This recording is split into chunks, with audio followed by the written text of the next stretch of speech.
Daniel pasal yang keempat, ayat yang ke-10 sampai ayat yang ke-15. Saya berdoa biar firman ini boleh memberikan pengharapan, memberikan satu spirit of expectation yang besar terhadap apa yang Tuhan bisa lakukan di dalam kehidupan kita. Kalau kita terus melekat dengan Dia, kalau kita terus fokus dan mengandalkan Yesus di dalam kehidupan kita. Daniel pasal yang keempat, ayat yang ke-10 sampai 15. Demikian firman Tuhan, adapun penglihatan yang kudapat di tempat tidurku itu demikian. Di tengah-tengah bumi ada sebatang pohon yang sangat tinggi. Pohon itu bertambah besar dan kuat, tingginya sampai ke langit dan dapat dilihat sampai ke ujung seluruh bumi. Daun-daunnya indah, buahnya berlimpah-limpah, padanya ada makanan bagi semua yang hidup. Di bawahnya binatang-binatang di padang mencari tempat bernaung, dan di dahan-dahannya bersarang burung-burung di udara, dan segala makhluk mendapat makanan daripadanya. Kemudian dalam penglihatan yang kudapat di tempat tidurku itu, tampak seorang penjaga, seorang kudus turun dari langit. Ia berseru dengan nyaring, demikian katanya, tebanglah pohon itu dan potonglah dahan-dahannya, gugurkanlah daun-daunnya dan hamburkanlah buah-buahnya. Biarlah binatang-binatang lari dari bawahnya dan burung-burung dari dahan-dahannya, tetapi biarkanlah tunggulnya tinggal di dalam tanah, terikat dengan rantai dari besi dan tembaga, di rumput muda di padang. Biarlah ia dibasahi dengan embun dari langit, dan bersama-sama dengan binatang-binatang mendapat bagiannya dari rumput di bumi. Ini merupakan penglihatan nubuatan tentang raja yang besar bernama Nebukadnezar. Ini adalah firman Tuhan terkait tentang kehidupan Raja Nebukadnezar. Ada pelajaran berharga bagi Anda dan saya yang mau mendengarkan, yang mau belajar untuk merenungkan dan memahami firman Tuhan. Di sini digambarkan ada masa di dalam kehidupan Nebukadnezar di mana Tuhan mengangkat dia. Tuhan membuat dia menjadi orang yang berdampak, orang yang berpengaruh, orang penting. Bahkan pengaruhnya dikatakan di sini sangat luas, bahkan sampai ke ujung bumi. Orang bisa merasakan pengaruh daripada Nebukadnezar. Digambarkan dari sebuah pohon yang sangat besar, tinggi menjulang langit, sehingga bisa dilihat dari segala penjuru dunia. Hidupnya berkelimpahan, segala sesuatu berjalan dengan baik, dan dia diberikan kuasa dari tempat yang maha tinggi. Tetapi ada masa di dalam kehidupan Nebukadnezar, karena kesombongannya, karena kecongkakannya, karena dia mulai tinggi hati, maka Tuhan mengizinkan kejatuhannya. Makanya tadi dikatakan, tebanglah pohon itu, gugurkan daun-daunnya, hamburkan buah-buahnya. Tapi di sini dikatakan, tinggalkan tunggulnya, tetap di dalam tanah. Ini merupakan gambaran di dalam kehidupan Anda dan saya, saudara, bahwa di dalam hidup ini ada musim yang kita sebut dengan musim berkat, di mana segala sesuatu berjalan sesuai harapan kita. Apa yang kita doakan dijawab oleh Tuhan, bahkan secara instan mungkin. Apa yang kita rindukan digenapi oleh Tuhan. Tetapi kita tahu bahwa kehidupan tidak selalu mulus, kehidupan tidak selalu lancar-lancar dan baik-baik saja. Ada masa yang kita tahu disebut sebagai masa kesukaran, masa kesulitan, di mana kita harus bergumul, di mana kita harus mencari wajah Tuhan, di mana kita harus belajar mendengar suara Tuhan, di mana kita berjuang dengan penuh air mata, bahkan penuh berkeringat kita curahkan semuanya untuk kita tetap bertahan, untuk kita tetap maju dan pantang menyerah. Pelajarannya bagi Anda dan saya, Pohon itu boleh-boleh saja ditebang, daunnya boleh-boleh saja gugur, buahnya boleh-boleh saja dihamburkan. Pelajarannya bagi Anda dan saya, Tuhan selalu menyisakan sesuatu pada kita di tempat di mana kita kehilangan sesuatu. Itu pelajarannya bagi Anda dan saya, dan ini merupakan pelajaran yang sangat berharga. Ada masa di mana Tuhan akan mengunjungi, melawat tunggul yang tinggal tetap itu. Apa yang tersisa, Tuhan akan lawat, Tuhan akan mencurahkan Roh Kudus-Nya. Dan pada satu saat, Tuhan akan memakai apa yang tersisa ini menjadi sumber pengharapan, menjadi sumber kebangkitan, menjadi sumber pemulihan di dalam kehidupan kita. Kalau kita tetap percaya, kita tetap mengandalkan Tuhan, kita tetap melekat kepada Dia di tengah masa kesukaran, masa yang sulit di dalam kehidupan kita, kita tetap berlutut di hadapan Tuhan, kita tetap belajar mendengar suara Tuhan, kita tetap taat kepada kebenaran firman Tuhan, maka Tuhan sanggup untuk memakai apa yang tinggal, apa yang tersisa dari kehidupan kita setelah melewati banyak kehilangan, banyak hal yang hilang dari kehidupan kita. Karena Tuhan kita adalah Tuhan atas apa yang kita peroleh. Tidak ada satupun di dalam kehidupan kita yang kita miliki, yang kita nikmati saat ini yang bukan berasal dari Tuhan. Semuanya berasal dari Tuhan. Dia Tuhan atas apa yang kita peroleh. Dia juga Tuhan atas apa yang hilang dari kehidupan kita. Artinya bukan Tuhan yang mencuri. Ya, sekalipun kita tahu Ayub berkata, "Oh Tuhan yang memberi, Tuhan yang mengambil." Tetapi sadarkah Anda, di pasal yang ke-42 dari kitab Ayub, dia katakan, "Aku mencabut perkataanku, karena banyak dari perkataanku yang tidak sesuai dengan kebenaran firman Tuhan." Saya percaya salah satu yang dicabut oleh Ayub adalah perkataan Tuhan yang memberi, Tuhan yang mengambil. Bukan Tuhan yang mengambil. Kita tahu siapa yang mengambil dari kehidupan Ayub, siapa yang merampok hidupnya Ayub, siapa yang mencuri Ayub. Yang mencuri, yang mencoba untuk membunuh Ayub adalah iblis. Kita tahu itu, saudara. Ayub tidak tahu, makanya di tengah ketidaktahuannya dia ngomong, Tuhan yang memberi, Tuhan yang mengambil. Tuhan kita is a good giver. Dia hanya memberi kepada kita. Kalaupun ada sesuatu yang hilang dari kehidupan kita, itu karena iblis datang untuk mencuri, membunuh, dan membinasakan. Tetapi Yesus datang untuk memberikan hidup, dan kita beroleh kehidupan itu dalam kelimpahan. Itulah Tuhan yang kita sembah. Artinya dia Tuhan atas apa yang hilang. Artinya adalah bukan Tuhan yang mengambil, tetapi Tuhan mengizinkan hal itu terjadi. Karena kehidupan ini punya cara untuk membuat kita kehilangan sesuatu. Dan kalau kita kehilangan sesuatu, itu atas seizin daripada Tuhan. Karena Tuhan hendak memakainya demi kebaikan kita, untuk mendatangkan keuntungan di dalam kehidupan kita. Dan yang ketiga, Tuhan yang kita sembah bukan saja Tuhan atas apa yang kita peroleh, bukan hanya Tuhan atas apa yang hilang dari kehidupan kita, tetapi yang luar biasa dan yang akan saya khotbahkan adalah dia juga Tuhan atas apa yang tersisa di dalam kehidupan kita. Dia Tuhan atas apa yang masih tinggal di dalam kehidupan kita. Karena itu tadi firman Tuhan katakan, biarkanlah tunggulnya. Di ayat yang 15 tadi dikatakan di sana. Artinya apa? Sekalipun kita kehilangan banyak hal, iblis tidak akan bisa mengambil semuanya dari kita.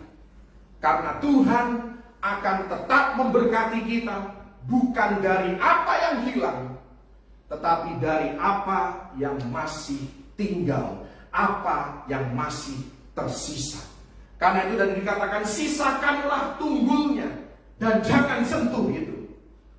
Kita bisa kehilangan banyak hal dalam hidup ini, tetapi satu hal, kasih dan perkenanan Tuhan masih ada pada kita.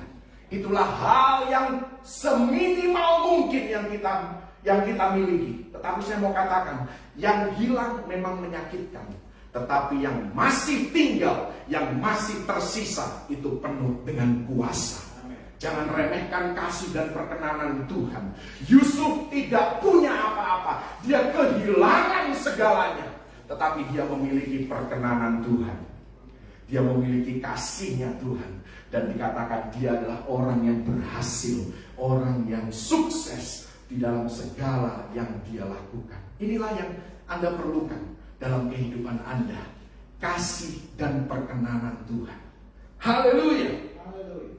Tujuan Allah di dalam hidup kita akan tercapai. Tidak peduli apa yang telah hilang dari hidup kita. Ini Anda harus camkan di dalam kehidupan Anda. Karena kita terlalu sering untuk menangisi apa yang hilang, menyesali apa yang hilang. Tetapi saya mau katakan, dari apa yang masih tinggal, apa yang masih ada pada kita, dari situlah Tuhan akan menggenapi rencananya dan tujuannya di dalam kehidupan kita. Satu hal kita harus percaya, prinsipnya Tuhan, bahwa apapun yang hilang dari kehidupan kita, artinya kita tidak membutuhkan hal itu untuk bisa menggenapi rencana dan tujuan Tuhan di dalam kehidupan kita. Baik itu uang, baik itu relasi, baik itu sahabat, orang yang sangat kita kasihi, orang yang sangat kita pedulikan, mungkin sahabat yang sangat dekat, satu hari dia tiba-tiba memutuskan hubungan dengan kita. Jangan tangisi hal itu. Kita boleh berduka sesaat, tetapi jangan terus-menerus menyesali dan menangisi apa yang hilang. Karena Tuhan akan memakai apa yang masih tinggal di dalam kehidupan kita. Seberapapun itu sedikitnya, kelihatannya sedikit, tetapi yang sedikit ini Tuhan sanggup untuk berikan kuasa. Dan hal inilah yang akan menjadi sumber pemulihan di dalam kehidupan kita. Tuhan memakai apa yang tersisa. Jaga pikiran kita. Dan jangan izinkan musuh membisikkan kepada kita ketika kita kehilangan sesuatu. Jangan sampai musuh berbisik dan kita mempercayai bisikan itu yang berkata bahwa Yesus bukanlah Tuhan yang baik. Seringkali kita mendengar seperti itu. Katanya kamu dikasihi Tuhan. Katanya kamu melayani Tuhan dan Dia akan membalas segala perbuatan baik. Tapi saya mau katakan, di dalam segala hal, sekalipun hal negatif, hal buruk terjadi dalam kehidupan kita, God is good all the time. Hallelujah. And all the time God is good. Sekali lagi katakan, God is good all the time. And all the time God is good. Berikan tepuk tangan bagi Yesus. Haleluya. Sekalipun Anda sedang sendirian, berikan tepuk tangan bagi Yesus. Karena Dia layak untuk dipuji dan disembah. Kita akan melihat berbagai contoh bagaimana Tuhan memakai apa yang tinggal untuk menggenapi rencananya. Di zaman Nuh, Tuhan tidak perlu banyak orang untuk menggenapi rencananya. Kita tidak tahu jumlah penduduk yang ada di bumi ini pada zaman Nuh. Bisa ratusan ribu, bisa jutaan, kita tidak tahu. Tapi yang pasti tidak sebanyak manusia yang hidup hari ini, kemungkinan besar. Tetapi dari sekian banyak populasi yang ada, Tuhan hanya butuh 8 orang untuk menyelamatkan dunia, untuk supaya rencana dan program keselamatannya tetap berkelanjutan. Dia cuma butuh 8 orang. Dia tidak butuh ratusan ribu, dia tidak butuh jutaan orang untuk menggenapi rencananya. Cukup dengan 8 orang yang selamat. Tuhan sanggup untuk menggenapi rencananya. Setiap kali kita kehilangan sesuatu, kita seringkali bertanya, mengapa hal ini terjadi? Mengapa Engkau mengizinkan Tuhan hal ini terjadi dalam kehidupan? Namun saya mau katakan, ketika sesuatu hilang atau seseorang hilang dari kehidupan kita, itulah saatnya Tuhan akan memakai apa yang masih tinggal kalau kita tetap percaya kepada Tuhan.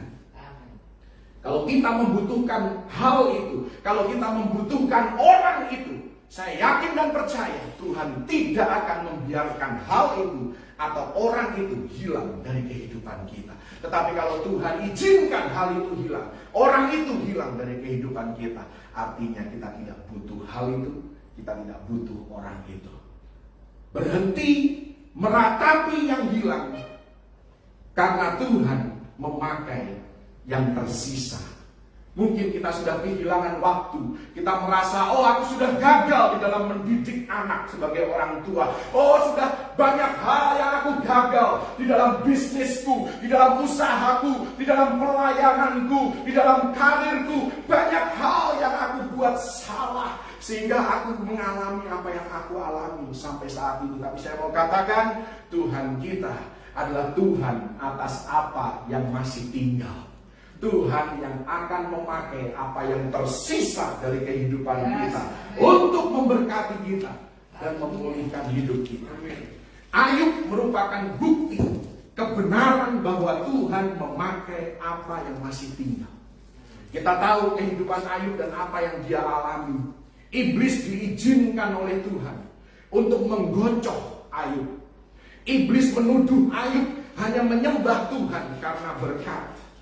Tetapi Tuhan izinkan, silakan iblis, engkau bisa lakukan apapun kepada hamba-Ku Ayub. Maka satu persatu pagar kehidupannya mulai terangkat. Ternaknya sirna, bisnisnya bangkrut, anak-anaknya tewas. Pagar perlindungan hidupnya diangkat.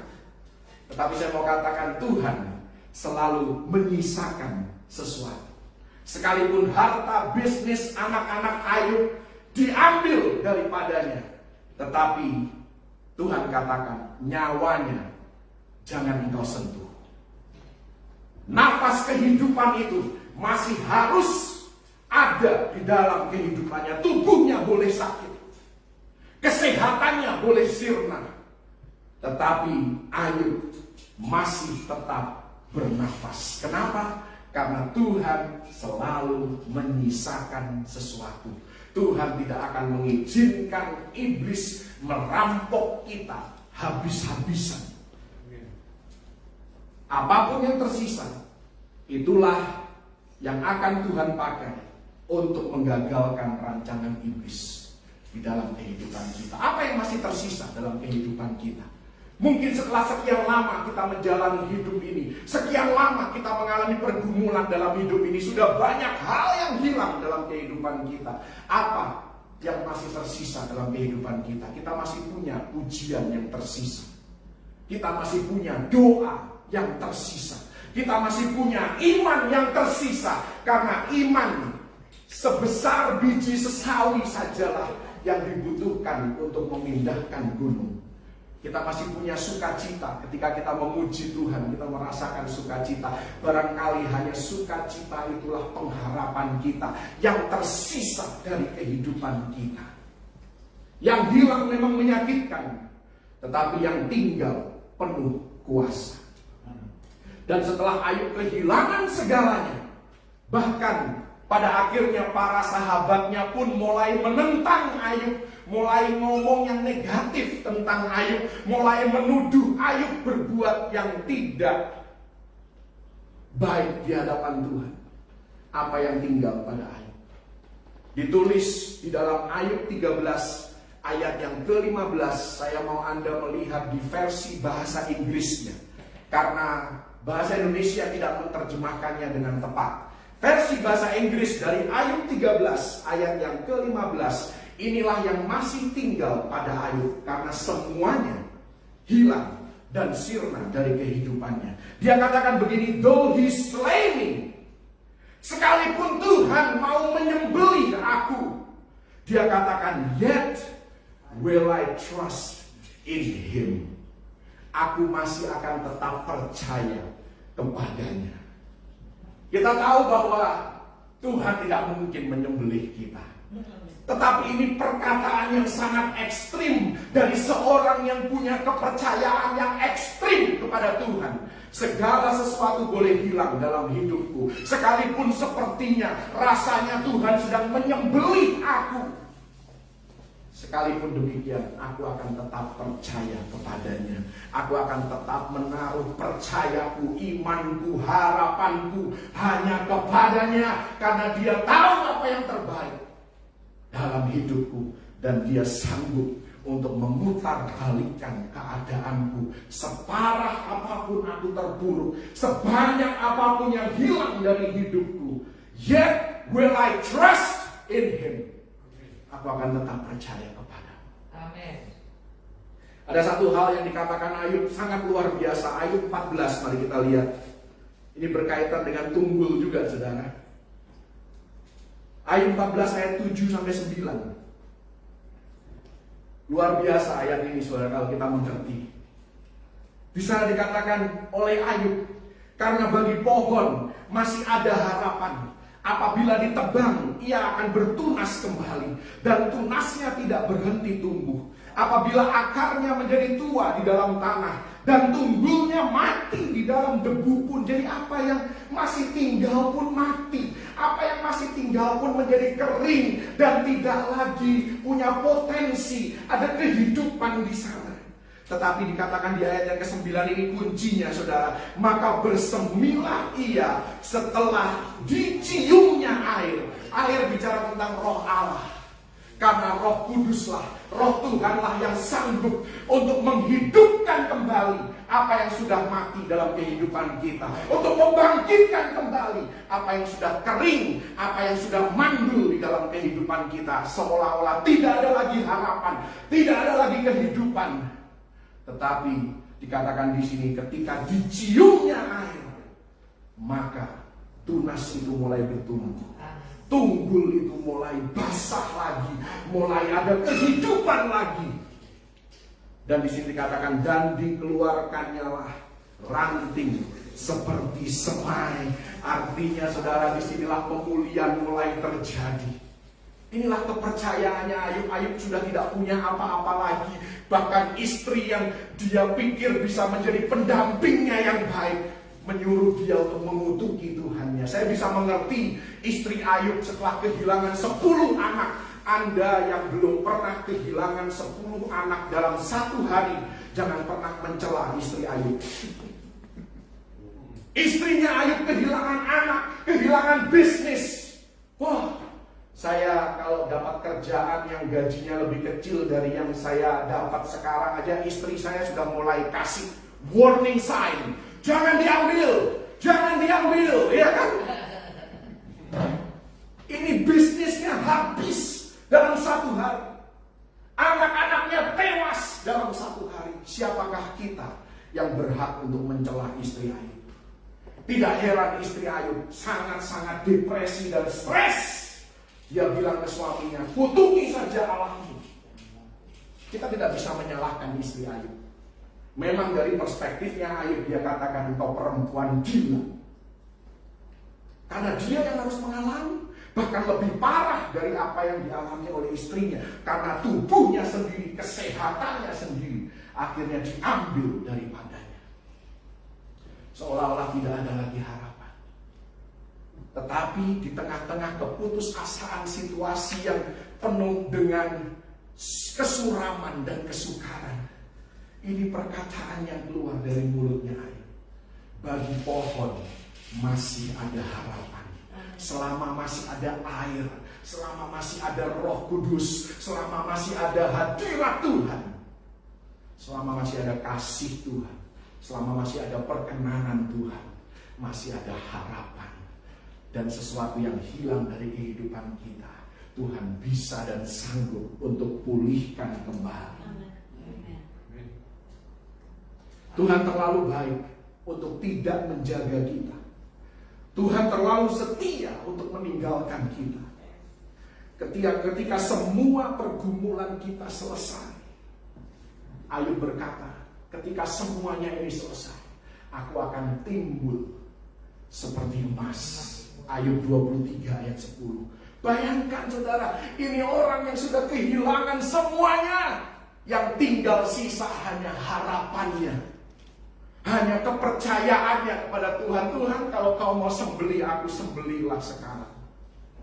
Tapi apapun yang terjadi, aku akan tetap percaya kepadamu. Bayangkan saudara, ini kondisi yang desperate, kondisi yang gak punya apa-apa. Kalau kita masih bisa makan hari ini, kondisinya Ayub itu jauh lebih buruk daripada kondisi kita. Karena dia sudah tidak bisa menikmati kehidupannya. Tidak ada kenikmatan di sekitar kehidupannya sama sekali. Apa yang tinggal pada Ayub, itulah yang dipakai oleh Tuhan untuk pada akhirnya menghasilkan berkat 2 kali lipat di dalam kehidupannya. Apa yang dipakai Tuhan? Kepercayaannya Ayub, pujiannya Ayub, perkataan pengharapannya Ayub. Itu yang dipakai oleh Tuhan karena dia sudah tidak punya apa-apa lagi. Dia mau ke gereja, badannya sudah sakit-sakitan. Dia mau memuji menyembah Tuhan, korban persembahannya sudah sirna dari hidupnya. Dia bahkan tidak bisa lagi kasih persembahan kepada Tuhan karena binatang ternaknya sudah habis, ludes. Tetapi dia membawa dirinya, dia membawa hatinya, dia berkata-kata yang penuh dengan pengharapan. Itulah yang tersisa dari hidupnya, dan itulah yang dipakai oleh Tuhan untuk memberkati dia dan memulihkan kehidupannya. Kita lihat kehidupan Gideon, bagaimana Gideon juga merupakan bukti bahwa Tuhan memakai apa yang masih ada, apa yang tinggal tetap di dalam kehidupan kita untuk memulihkan hidup kita. Kita tahu bahwa pasukan Israel diperhadapkan pada pasukan Midian. Awalnya Gideon memilih 32.000 pasukan yang bisa berperang. Dengan pasukan 32.000, lawannya itu 135.000 kurang lebih. Itu perbandingannya 1:4. Tetapi Tuhan bilang kepada Gideon, terlalu banyak. Kurangi pasukanmu. Dia kurangi, dia kirim pulang orang-orang yang takut. Masih ada 10.000. Tuhan bilang, masih terlalu banyak. Dan mereka harus melewati satu ujian lagi. Pada akhirnya tinggal 300 orang menghadapi 135.000 pasukan Midian. Dari 1:4 menjadi 1:400 sekarang. Itulah kemungkinannya saudara. Dan itulah satu orang harus menghadapi 400 orang Midian. Hakim-Hakim 7 ayat yang ke-7 dikatakan, dengan apa yang tinggal tetap, dengan pasukan yang masih ada inilah aku akan mengalahkan musuhmu. Aku akan menundukkan mereka. Aku akan membangkitkan engkau kembali. Tuhan memakai mereka yang tinggal hanya dengan 300. Tuhan sanggup untuk menundukkan musuh-musuh di dalam kehidupan kita. Karena itu sekali lagi jangan khawatir dengan apa yang hilang. Siapapun yang meninggalkan kita, kita tidak butuh mereka. Mereka yang rugi besar meninggalkan kita. Itulah yang harus menjadi prinsip, bukan untuk kesombongan kita.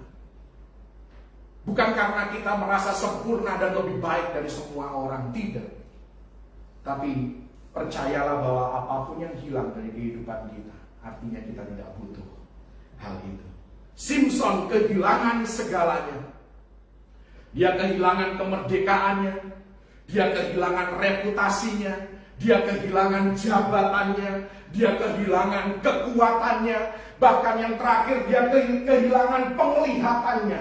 Artinya dia tidak punya lagi visi, dia tidak punya lagi mimpi di dalam hidupnya. Itu artinya saudara, matanya pun diambil daripadanya, tidak ada lagi visi.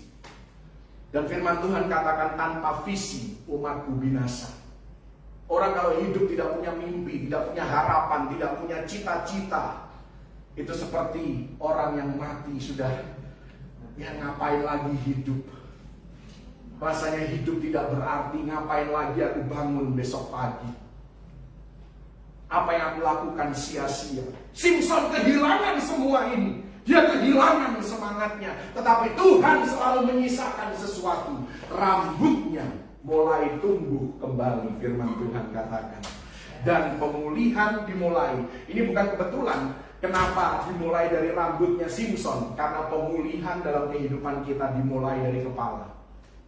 Dari cara berpikir kita diubahkan, pola pikir kita diubahkan. Dan siapa yang mengubahkan? Firman Tuhan yang mengubahkan, Roh Kudus yang mengubahkan. Kita perlu perubahan di kepala kita. Kita perlu izinkan rambut ilahi itu mulai muncul dan tumbuh dari kepala kita, diubahkan dari head knowledge, pengetahuan di kepala, menjadi heart transformation. Sesuatu kebenaran yang kita dengar, yang kita cerna di pikiran, turun ke hati untuk kita renungkan, untuk kita mengerti, untuk kita pahami lebih dalam, dan mentransformasi hidup kita, mentransformasi hati kita. Heart transformation diikuti dengan behavior modification, perubahan di dalam perilaku, perubahan di dalam perbuatan kita. Jadi bukan cuma mendengar, bukan cuma belajar memenuhi otak di kepala kita, tetapi dari kepala turun ke hati, dari hati termanifestasi keluar. Itulah yang dikatakan dengan prinsip 3H. Ini yang saya pelajari di kantor ya. Kalau bekerja itu harus dengan heart, harus dengan head, dan harus dengan hand. Heart, head, dan hand. Demikian juga dalam kehidupan kita. Tuhan bekerja dari kepala, hati, dan tangan kita melakukan. Haleluya. Keluaran 9 ayat yang ke-8. Ada satu firman Tuhan kepada Musa yang sangat luar biasa. Mari Anda lihat Keluaran 9 ayat yang ke-8. Ini terjadi di tengah tulah yang menimpa Mesir. Tulah ke-6 Barah. Berfirmanlah Tuhan kepada Musa dan Harun, ambillah jelaga. Jelaga itu adalah abu. Jelaga dari dapur peleburan, serangkup penuh. Dan Musa harus menghamburkannya ke udara di depan mata Fir'aun. Artinya apa saudara? Abu adalah sesuatu yang tinggal tersisa ketika sesuatu keluar dari dapur perapian. Ujian yang menghanguskan. Seringkali dalam kehidupan kita diperhadapkan kepada satu ujian yang menghanguskan. Sehingga ketika kita keluar dari dapur perapian itu, tinggal abu yang tersisa dalam kehidupan kita. Tetapi Tuhan katakan, hamburkanlah abu itu kepadaku. Berikanlah apa yang tersisa itu kepadaku. Maka aku akan pakai abu ini untuk menghancurkan musuh-musuhmu, untuk memulihkan hidupmu, untuk membebaskan engkau dari perbudakan. Apa yang tersisa? Abu apa yang tersisa dari kehidupan kita? Abu pujian penyembahan, abu doa, abu puasa. Oh, aku hanya bisa menangis Tuhan. Abu air mata, hamburkanlah kepada Tuhan. Berikanlah itu kepada Tuhan. Maka dia akan mencurahkan dari abu yang kita hamburkan ke atas. Dia curahkan bara yang menimpa seluruh Mesir. Bayangkan Musa hanya di satu lokasi. Dia cuma melemparkan. Oh, seberapa besar sih jangkauannya? Paling hitungan meter kalau tidak sentimeter. Tetapi Tuhan sanggup untuk memberkati dan mencurahkan seluas berkilo-kilometer dari apa yang kita naikkan di sini. Ini seperti doa syafaat, saudara. Kita berdoa di sini. Cuma di sini kelihatannya. Tetapi dampaknya, apa yang Tuhan bisa lakukan dengan doa kita yang bersifat lokal, Dia sanggup melakukannya dan menjangkau secara internasional. Apa yang tersisa? Abu apa yang tersisa? Abu ini tidak berharga, saudara. Nggak ada harganya, nggak ada nilainya, saudara. Bahkan seringkali abu dari sebuah dapur perapian dianggap sebagai limbah B3, limbah yang membahayakan. Tetapi Tuhan katakan bagi dunia itu membahayakan, bagi dunia itu sia-sia. Tetapi kalau engkau hamburkan kepadaku, kalau engkau berikan itu kepadaku, apa yang tersisa dari hidupmu, apa yang tersisa setelah engkau melewati ujian yang membuat engkau hangus dan habis-habisan dalam hidupmu, berikan itu kepada Tuhan. Dan Dia sanggup memulihkan engkau. Katakan kepada Dia, Mungkin abu yang tersisa dari hidup kita hanya bisa berkata, Tuhan, aku sudah hilang banyak hal. Tetapi satu hal, aku masih mempercayai Engkau. Aku masih yakin dan percaya bahwa rencanamu tidak pernah gagal. Dan Engkau akan membawa aku sampai kepada tujuan akhir hidupku sesuai dengan kehendak-Mu. Lemparkan abu itu kepada Tuhan. Oh, masih banyak contoh. Saya nggak tahu seberapa banyak yang saya bisa share buat Anda. Haleluya. Saya merasakan hadirat Tuhan ketika saya mengatakan hal-hal ini, saudara. Banyak ujian yang membakar hidup kita, yang menghanguskan kita, membuat kita kehilangan banyak hal. Tapi hari ini saya mau katakan, selama masih ada yang tersisa, masih ada harapan bagi engkau. Sekalipun itu bukan sesuatu yang kita bisa lihat dengan kasat mata. Mungkin uang kita habis, kesehatan kita habis, sumber daya kita habis. Kita cuma bisa berteriak kepada Tuhan. Kita cuma bisa berseru kepada Tuhan. Itulah yang tinggal tetap. Itulah yang masih tersisa. Jangan pernah sia-siakan apa yang tersisa. Amin. Hamburkanlah kepada Tuhan. Hamburkanlah ke arahku, kata Tuhan. Daud kehilangan keluarganya. Dia kehilangan pengikutnya di Ziklag. 1 Samuel pasal yang ke-30.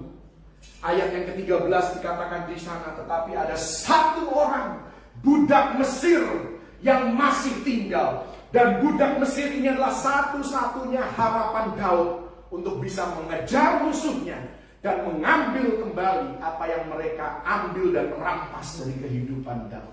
Tuhan selalu menyisakan sesuatu, seseorang, apapun itu. Cuma satu orang disisakan Tuhan dari serangan yang pertama. Habis-habisan Daud dan keluarganya. Bahkan pengikutnya hendak merajam dia, melempari dia dengan batu di Ziklag. Tetapi Daud mengalami pemulihan dari apa yang tertinggal. Karena Tuhan selalu menyisakan sesuatu saat kita mengalami masa kesukaran. Dari awal sampai akhir khotbah saya, inilah yang akan kau dengar. Tuhan selalu menyisakan sesuatu saat kita mengalami masa kesukaran. Markus 5 ayat 26, perempuan yang pendarahan 12 tahun. Dia sudah kehilangan semuanya. Dia kehilangan kesehatannya, dia kehilangan keluarganya, dia kehilangan kebahagiaannya, dia kehilangan keuangannya. Yang tinggal sisa, di ayat yang ke-28 dia bilang, asal ku jamah saja jubahnya. Cuman perkataan yang sisa, saudara. Cuman iman yang sisa, iman yang kecil itu, saudara. Karena semuanya sudah habis. Asal ku jamah saja jubahnya. Itu saja, saudara. Dan Tuhan pakai itu untuk menyembuhkan dia dan menyelamatkan dia. Oh, apa yang tersisa dari hidup Anda? Apa yang masih tinggal di dalam kehidupan Anda? Saya pernah tinggal di Amerika dan saya pernah habis uang saya. Di account bank itu tinggal tersisa $8. Dan saya pakai $8 ini untuk makan makanan yang paling saya sukai waktu itu. Harganya $8. Itulah makanan saya yang terakhir. Selebihnya saya nggak tahu mau makan dari mana. Mungkin cuma buka kulkas berharap ada mujizat makanan frozen food yang saya bisa makan. Pekerjaan tidak jelas, tidak punya pemasukan, pelayanan lagi berantakan, hidup saya berantakan pada waktu itu. Hutang saya numpuk. Saya lupa $8.000 atau $10.000 itu hutang saya waktu itu. Dan waktu itu bagi seorang mahasiswa itu adalah uang yang sangat besar karena kiriman dari orang tua sudah di stop. Apa yang tersisa dari hidup saya? Yang tersisa dari hidup saya, yang Tuhan pakai akhirnya untuk mulai membangunkan saya, membangkitkan saya. Hubungan yang baik dengan sepupu saya. Karena saya punya hubungan yang baik dengan sepupu saya. Tuhan jamah papanya, sehingga dia kasih saya apartemen gratis. Saya bisa tinggal di apartemen itu sampai hutang saya lunas. Bahkan sampai saya bisa surplus di dalam keuangan saya. Saya diizinkan untuk tinggal di apartemen secara gratis. Saya dikasih mobil, dikasih pinjem sih, karena pada akhirnya dijual, uangnya harus dibalikin. Tapi minimal saya bisa kemana-mana. Dengan mobil, saya tidak perlu beli mobilnya. Tuhan selalu menyisakan sesuatu di dalam kehidupan kita. Saat kita sudah habis-habisan, tidak ada lagi pengharapan, tidak ada lagi rasanya sinar cahaya terang di akhir gua yang gelap. Tuhan selalu menyisakan sesuatu, dan dia bisa pakai apa yang tersisa itu untuk memulihkan kehidupan kita. Masih banyak yang saya bisa share dalam kehidupan Anda. Ada janda di zaman Elisa, ada janda Sarfat, ya kan, yang sering dikhotbahkan oleh Ibu Dora. Ada Yehezkiel. Yehezkiel itu melihat tulang-tulang kering, dia sudah nggak punya iman lagi. Ditanya sama Tuhan, apakah tulang-tulang kering ini masih bisa hidup? Dia cuma bilang, aku nggak tahu Tuhan, tetapi Engkau yang tahu. Artinya dia udah nyerah. Dia udah tidak punya iman, tidak punya lagi pengharapan. Tuhan, aku pasrah deh, terserah lu mau ngomong apa. Engkau tahu Tuhan, tapi aku nggak tahu. Udah pasrah, habis-habisan. Tetapi yang tinggal pada Yehezkiel 1, dia punya ketaatan. Karena Tuhan bilang, bernubuatlah. Dan dia dikatakan di ayat yang ke-7 dari Yehezkiel 37, maka Yehezkiel bernubuat seperti yang diperintahkan Tuhan. Mungkin hari ini kita sudah habis semuanya, bahkan kita tidak punya pengharapan, tapi satu hal masih tertinggal dalam kehidupan kita. Kita masih punya ketaatan. Kita masih bisa taat kepada perintah Tuhan. Lakukan kebenaran. Barangkali itulah yang akan Tuhan pakai dalam kehidupan Anda untuk membangkitkan Anda kembali. Haleluya. Oh, haleluya. Yesus disalibkan, ini yang terakhir, contoh yang terakhir. Karena kita baru melewati momen kebangkitan. Yesus disalibkan, Yesus mati, Yesus dikuburkan. Seolah-olah tidak ada lagi pengharapan. Tetapi Tuhan selalu menyisakan sesuatu. Tuhan sisakan mayat Yesus.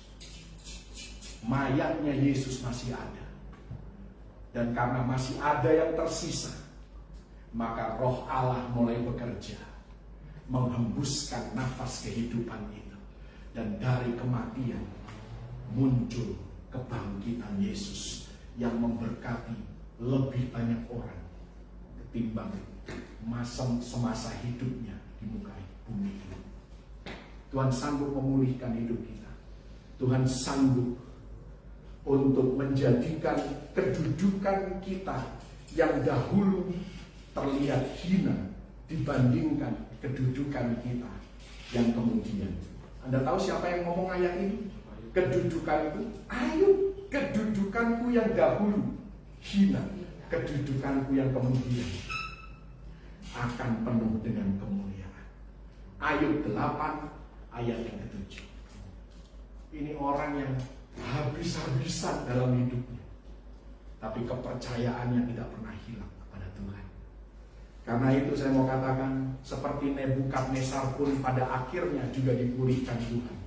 Setelah 7 tahun dia mengalami ketidakwarasan, setelah masa kesukaran lewat dalam kehidupannya, dia dibangkitkan kembali oleh Tuhan menjadi Raja Babylon. Dan dari sejak dia dipulihkan sampai pada kematiannya, dia menjadi raja yang lebih rendah hati, lebih bijak, lebih baik. Bahkan dia tidak pernah lagi berperang sampai akhir masa kehidupannya. Itulah yang Tuhan mau ketika melewati segala kesulitan dan kesukaran dalam hidup ini. Serahkanlah pada Tuhan apa yang masih ada pada hidup kita, maka dia sanggup untuk memulihkan Anda dan saya semuanya untuk hormat kemuliaan bagi nama Yesus. Tuhan Yesus